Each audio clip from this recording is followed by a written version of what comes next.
and now we are going to solve the problem that is here on the board here. So you have been given some information and you have to prove these things here. So here we begin. We have been given that a plus c by b equals to 2. So before we go to the actual problem, we have to solve some preliminary steps. These are the steps that you will do before solving the actual problem. So here, with this information provided, we'll find some of the values. Okay, now we have been given that a plus c by b equals to 2. So this can even be written as a plus c equals to 2 into b as 2b. Now we can break down this 2b as b plus b, because 2b is b plus c, we all know this one. So here you have b minus c, you have c minus a, you have a minus b here. So from these three informations, I'll be trying to find out one of the values that I can obtain. I can easily obtain the value of b minus c from here, but it will be little difficult for me to obtain the value of c minus a. I can also obtain the value of a minus b from here. So now the possible values that we can obtain is b minus c, and we can obtain is a minus b. We can obtain the value of b minus c from this equation, and we can also obtain the value of a minus b from this equation. So I am choosing one of the values to be obtained. So now if I want to obtain the value of a minus b, what will I do? I'll keep this a as same, this a is copied same. I'm bringing this plus b before the equal to make it minus b. So equals to, here I have b, and I'm taking this plus c after the equal to make it minus c. Now see the change that has been made here. I got this b here, I got this c here. Plus b comes before the equals to be a minus b. Plus c goes after the equal to be plus c. So minus c. So this is the value we obtained here. So this is the value of a minus b. The value of a minus b is also equal to value of b minus c. There is another information we have been given. We also have been given that, let me do that here. We have been given that xz by y equals to y, which we can cross multiply and make it y square, and we can get this square before the equals to change into a square root. I got square before the equal to make it square root. Now square root of xz can be written as xz with the power 1 by 2.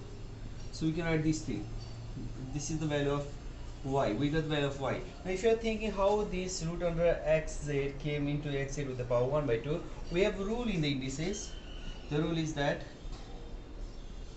if our sort has the order n, or if there is order m in any term, then we can write this as n by m. To remove this radical sign, we can simply write the term inside the radical sign as it is, and we can divide each of the exponent of the terms inside the radical by the order here. So this is the rule. So here the order is 2, so I have divided the power of xz, that is 1, by this 2 to remove this radical sign. One more time, let me tell it one more time. Suppose we have 6 and we have 3 square. Now the way we used to do this is 3 square used to be written same, and this is the order 6, and this order 6 used to divide the exponent here, this exponent 2 here. So it will be 2 1 is 2, 2 3 is 6, and the answer would be 1 over 3. 3 with the power 1 over 3. So we applied the same thing here and we solved this problem. Let me write it more precisely here. We have xz by y equals to y. On cross multiplying, we will get that xz equals to y square, and this can be written as root under xz equals to y, which further can be written as y equals to xz with the power 1 by 2. Okay, now we have this information so far. Now with this information we are going to find the value of, we are going to prove these terms here. So here you have x with the power b minus c, you have y with the power c minus a, and we have z with the power a minus b. Now we are studying our problem from the left hand side. X written as it is. Here I have the value of a minus b as b minus c. So I have two options. I can either replace the value of b minus c by a minus b, or I can replace the value of a minus b by b minus c. So I can replace any value. So for now I'm writing this x with the power b minus c as it is. Now y. Okay, now here we have the value of y. The value of y is xz with its power 1 by 2. I have just written the value of y here. The value of y is written here. I still have c minus a outside. You have I have c minus a here. I substituted the value of y here and c minus a I have copied same. So z. Now we have a minus b, and we have the value of a minus b as b minus c. So in place of this a minus b, I'm going to write here b minus c. See the thing that I've done here, I substituted the value of y and I substituted the value of a minus b. I have done two things here. Now let us go it further. X to the power b minus c into, now this exponent 1 by 2 times c minus a is the exponent of x and is also the exponent of j. So let us give this exponent separate to each of them. So 1 into c minus a gives us c minus a by 2. Similarly, it is also the exponent of z. So c minus a into 1 gives us c minus a by 2. Now here we have z with the power b minus c. What have I done here? Here I have given this exponent separately to x and z. And this can be given because x and z are multiplying each other. If it was not multiplying, if it was not dividing, then we cannot do this. Okay, now here we have the same base x and x. Here also we have the same base z and z. Now these x and x are being multiplied. The same base are being multiplied.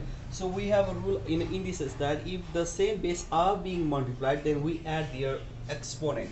So here I am adding the exponent of b minus c with the exponent of another x, c minus a by 2. I have added the exponent here, b minus c and c minus a by 2. This can be done because they are the same base and they are being multiplied. So same thing applies here. They have the same base z, they are being multiplied, so we will add their exponent. So we're very close to the final answer. I'm writing this x in, so I can take the LCM of the denominators here. The LCM is 2. So when there is no denominator, the denominator is 1. So when the denominator is 1, the LCM multiplies the numerator. So 2 into b becomes 2b, 2 into c becomes 2c, and when the denominator and the LCM is same, the numerator will also be copied same. So same thing we'll do here. We'll take the LCM being 2, the denominator and the LCM is same, so the numerator will also be same. If you don't have the denominator, we suppose the denominator to be 1, the denominator is 1. So when the denominator is 1, the LCM multiplies the numerator, so it becomes 2b minus 2c. Okay, now let me erase this. Okay, now I need more steps. Anyway, I can write here x. Now I can substitute the value of 2b here. I have the value of 2b as a plus c here.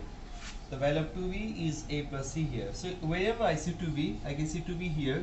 I can also see 2b here. So I'll put the value of 2b as a plus c in both of the terms. So in place of this 2b, I'm going to write here a plus c. In place of this 2b, I wrote here a plus c, although everything being same. I will do the same thing here. You have c, a minus a plus the value of 2b is a plus c. Okay. Now let me solve it here. Now plus a and minus a gets cancelled. A plus a is c plus c is 2c. 2c minus 2c is 0, and 0 over 2 is also 0. So here we'll get x with the power 0. One more time, a minus a and plus a gets cancelled. C plus c gives us 2c. 2c minus 2c is 0. 0 by 2 is also 0. Now we'll do the same thing on the other side. Minus a and plus a gets cancelled. C plus c is 2c. 2c minus 2c is 0, and 0 with the power 0 divided by 2 is also 0. And the rule of indices says that if the base has power 0 or exponent 0, the result will be 1. Here also the result will be 1, and 1 into 1 gives us 1. So this is how we prove our RHS. I hope that every one of you are clear regarding the solution.